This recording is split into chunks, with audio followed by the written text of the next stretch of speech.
Sa wakas nagmult na talaga yung ano, yung putol. Yung putol ko na creepies na laging nakipag-away. Linisin ko muna to kasi medyo marumi na. Lagyan natin ng ilaw. Ayun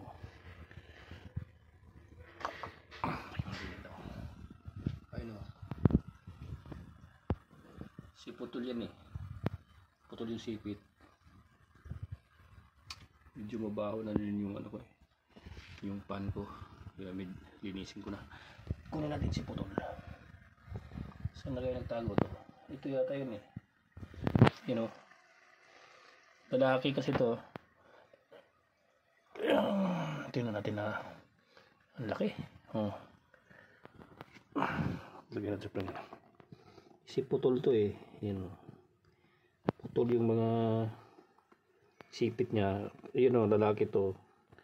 May pula sa gilid ng sipit niya. Yan. Nasa ano to eh, 4 inches ba to? Sukatin natin.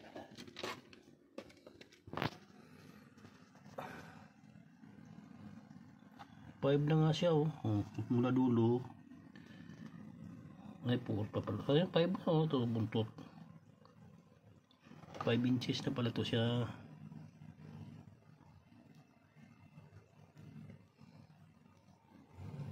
Yun, 5 inches na siya.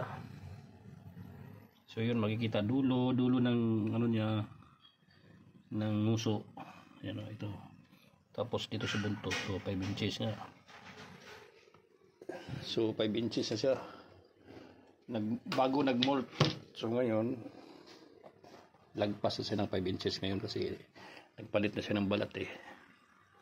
Babalik natin to kasi kakainin din nila to. Yun o, malaki na. Ito si putol, yun o. Lalaki yan o, kasi pula yung ano niya, sipit. Yan.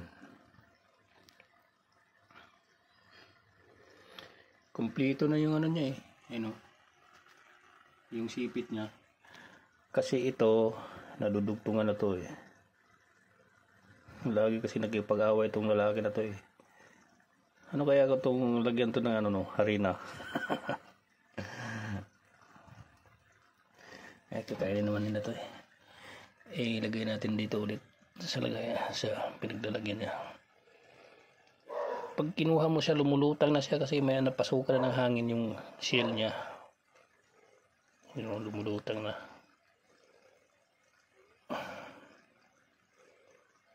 Mahirap na palubugin.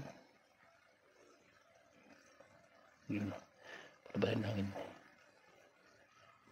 ayaw na lumubog. So yun guys, yung alaga kong putol nagbumult na, so kumpleto na siya. Ang problema lang kasi dito, maraming babae, 7 yung babae, 2 lang lalaki. Hirap siya mag-breeding hanggang ngayon, wala pa eh. Tapos yung mga babae malalaki pa, ang tatapang. Duwag yung mga lalaki. Yun o. Lalaki yan eh. Yung pula sipit o. Yan o. Yan yung nagpalit. Nakumplito na yung ano niya eh. Sipit niya. May talim na. Yun lang. Thank you guys.